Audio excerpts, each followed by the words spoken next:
Hey guys, hope you're having a great day today. It is Saturday. Happy Saturday morning to you. I hope that your day is going well. My day is going great. I'm in a different little setup here. I was upstairs this weekend with Madeline, and she does her schoolwork in my office. And so I just sat there, I looked around, she came in, and I'm like, I feel like we need a chair right there. And she's like, yes, I do believe we need a chair, Mommy. I said, well, let's go get my chair downstairs in my bedroom and put it up here.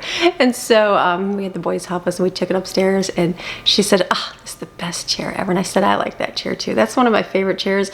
It's one of those chairs where it's like, okay, where's it gonna fit? What are you gonna do? But it's like something that I just enjoy. Do you ever have anything you just enjoy? It's one of those chairs. So I'll probably enjoy it more in life, but just right now I'm like, this one's comfy, I'll sit in it, but I'm like, okay, I have to sit up a little bit more otherwise and be like, relaxed, Amy. But it works, so you do what you do. So Madeline is enjoying the chair upstairs, plus they snuggle up there and they can sit and do their schoolwork. Maxine jumps up there, you know all the good things. So anyways, it's up there. So I'm on the comfy chair in the bedroom. So it's Saturday. So I hope that your day is going well. It's just been a good week for me. Last weekend, someone had sent me some encouragement, and it was a devotional. And so I don't normally read devotionals. I don't mind devotionals. Don't mind them at all. Like, I don't mind reading them. No problem. I just don't have like a favorite. I'll read things. And someone had sent me one, and I read it, and then that got me in a search to another one.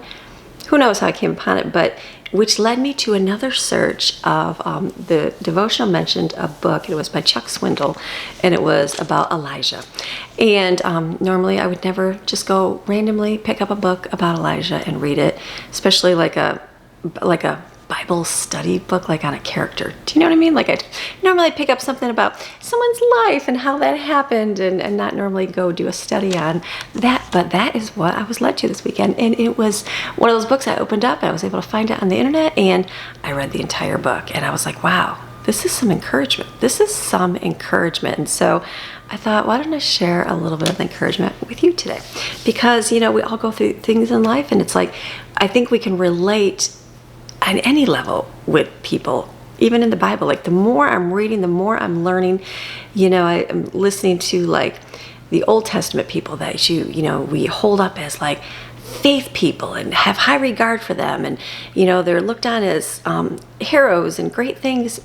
But then you really do like a deep dive study on their life and really pay attention. You're like, that didn't sound very good what they did, or wow, that wasn't something that morally would even be correct. I'm like, that happened nowadays? That person would be shunned. There is no way someone would be calling that person a man or woman of faith. Do you know what I mean? But it all boils down to our faith, our trust, and our heart in God. And I'm learning that more and more. It's not so much. And I understand we're not doing it by works. We're not doing it by the good things that we do in life to earn God's approval. But it's our heart is turned towards Him no matter what. And seeing that for other people and seeing that in situation, it just helps a whole lot. You know what I mean? And so in this book, even Elijah, he's a prophet. So I'm not a prophet. Maybe you're a prophet. I don't know. I'm not a prophet. But going through and seeing his life, it just has much to say about women. Like right where we're at. So if you read the story of Elijah, he shows up in Israel's one of Israel's darkest times. King Ahab and Queen Jezebel, that's a whole nother story, have led their people away from God. And so Elijah, he steps up forward with boldness and declares that there's not going to be any more rain until God says so, right? And so he's like, I'm just going to call it. There's no more rain here. And that was huge, right? Because they needed that. They relied on their water to live, basically, just like we do as well. So that was huge courage that he did, that took to a queen and a king that hated him to speak up against that. I think that's hard. And myself, I'm not a confrontational person. I'm definitely more passive. And so I don't like confrontation. It's something I will do, but it's a little more like, I admire people that are very bold, very very blunt about things, but I'm like, I could never do that. So learning that, so it takes a lot of boldness to stand up for that.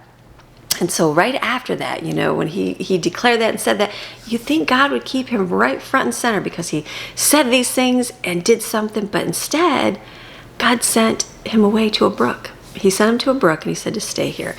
And then that's when God fed him in the strangest ways. He was having ravens bring him food, and bring him bread and meat every morning, and he was able to drink from the brook that way. In the book of First Kings here, it says in 1 Kings 17:6, it says, the ravens brought him bread and meat in the morning and bread and meat in the evening, and he drank from the brook.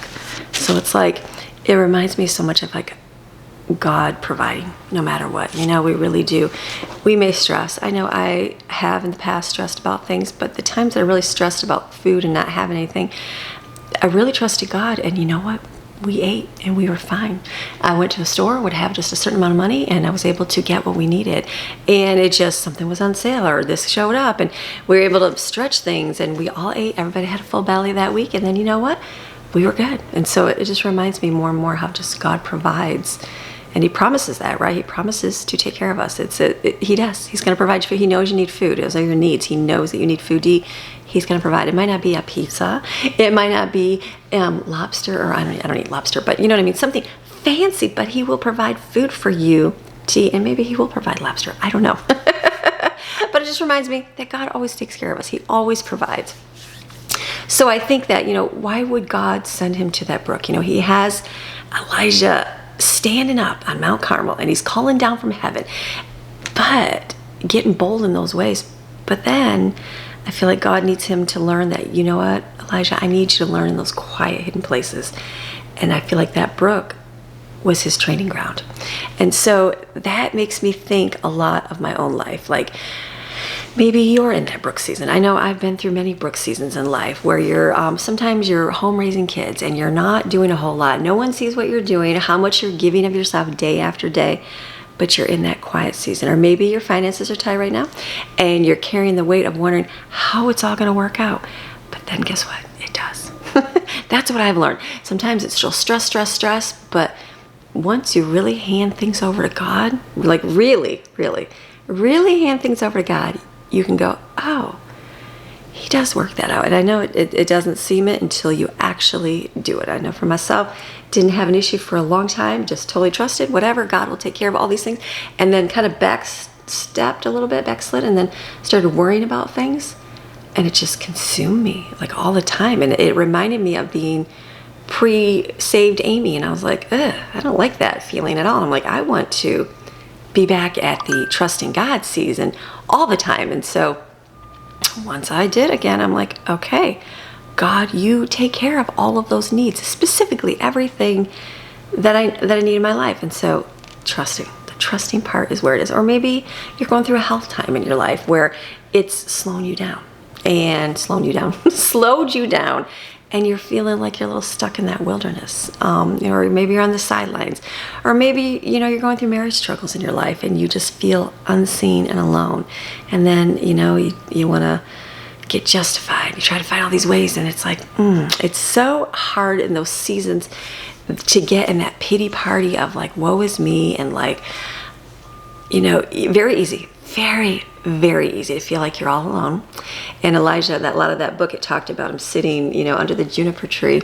And it was like the juniper tree was enough to cover just one person. And that was it. The little branch covered one person, not a group of friends, not a group of people to encourage you. It was easy to sit there and feel like, woe is me, in your time of pity. And so it reminded you in the story too, if Elijah would have stayed around people that encouraged him, at different times in his life. This was not during the brook. This is at a different part of his life, how God would be able to get him out of that mindset quickly. So reminding at that brook that during those quieter times that they're not to be wasted. It's like God is preparing you in those times. It's like, I'm showing you that I'm your provider. Trust me. I've gone through that multiple times in my life, and I'd love to say I got it right 10 out of 10. I didn't. I remember moving to the mountains, and I remember praying and asking the Lord for things, and I was like, all right, God, I'm going to do whatever you have for me. It's like, I'm not going to waste any time. And so moving to a new place, it's tough. It's definitely tough, especially when you don't know anybody, you don't have any family there. So it's definitely tough for those times. And so I still remember, talking with my kids and just saying, you know what, let's use this time. God gives us a lot of time right now. So let's use it to glorify him. Let's use it and not waste time. Let's be productive, getting things done. Oh, hold on. My doorbell never rings that early in the morning. So anyways, I had a delivery. So So anyways, talking about that season. So sometimes, so going through those seasons, I remember doing that in the mountains, moving, and I was like, okay, Lord, I need to use this opportunity. And then I went through a different season where it was just a quieter season after my mom had passed, and it's just, kind of stepped away from some things that I was doing in my life, and it's just, and during that time, it was more of the pity party, not so much, but yeah, in a sense, that so much, instead of trusting God during that time. And then moving to Florida, that's another big step where it was just it was a lot, and then going, okay, trying to figure things out, and instead of doing the trusting God thing, like, I had done in previous times, it's like stressed and worried about things and let things get me down. And then I feel like it took me just until a little while ago, like over the last, year or so, where I was like, all right, I need to start again. And I'm like so thankful for that. So thankful, because God gives us that grace. He gives us that time to, let's begin. And so using those opportunities, using those times to trust Him, rely on Him. It's like you've got extra time, and it's like when you have those extra times, do something. When you have those extra quiet times, do them. If you're just in a season when you're raising kids and you're lots of little ones, and you're just at, I don't want to say just at home, because that's not the correct terminology, but you're at home, embrace those times. Use those times to, study, read your Bible, read as many things you can about homemaking, or all those things where when you are older and your kids you're in a busier phase, you're not going to have time for those moments. And so taking every opportunity to not waste it. You know what I mean? And that's where it reminds me that, trusting God, I am the provider. I am going to be the one that's going to take care of you through all of those seasons, but you got to trust me. You got to follow me. You got to do what I say. And so it's a lot easier to get into that, what's going to happen? Well, it's very easy. And I know that because I think of myself as a strong believer. I really do. But yet I doubt. And I'll do it over and over and over and over again until I finally go, what am I doing? And so I'm so thankful for God's people that, will send something, a random person that doesn't know anything that I'm going through at all, because I never say anything. And then they'll send something, and I'll read it, and or say a word, and I'm like, wow. And it's just, I have to stop and I have to say, God, thank you.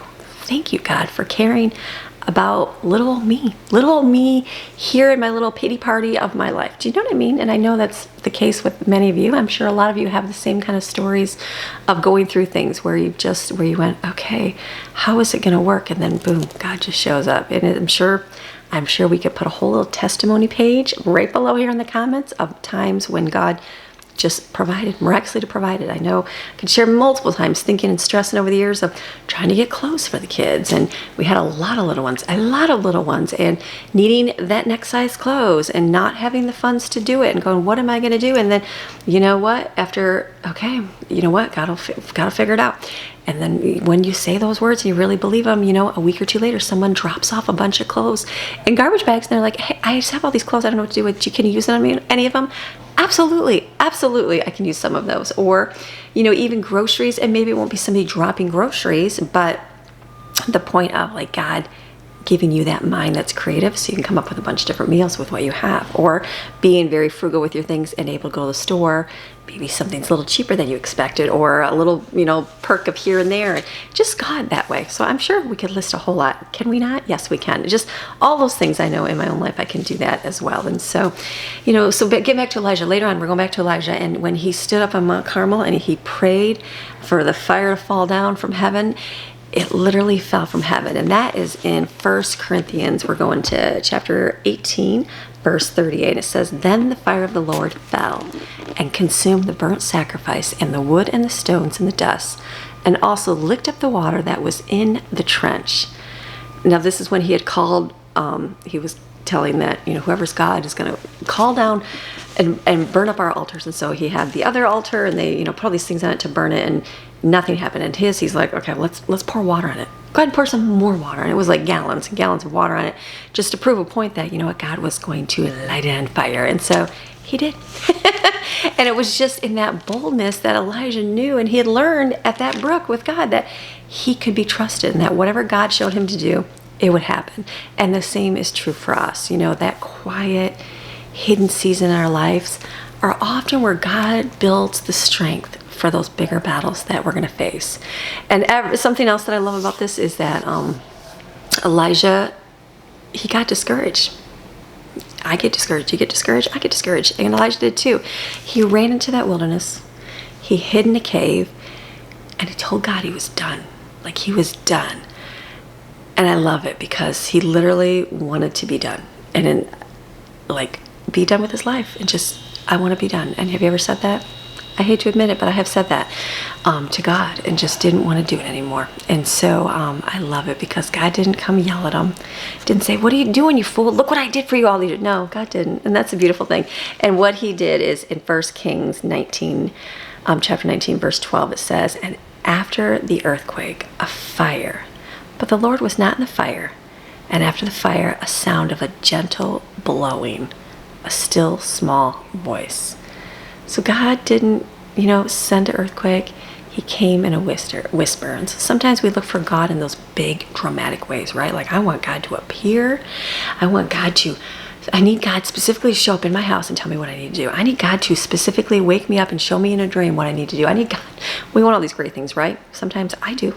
I need like direct, correct, answers. And so he doesn't always do that. Often it's those still small whispers. And sometimes when you're folding laundry at night, you can hear his voice. Maybe it's driving to the store with tears in your eyes and God will remind you. Or maybe it's in the middle of a prayer that you didn't even know what to say, but God reminds you that, you know what? I see you. You're not alone. I am here.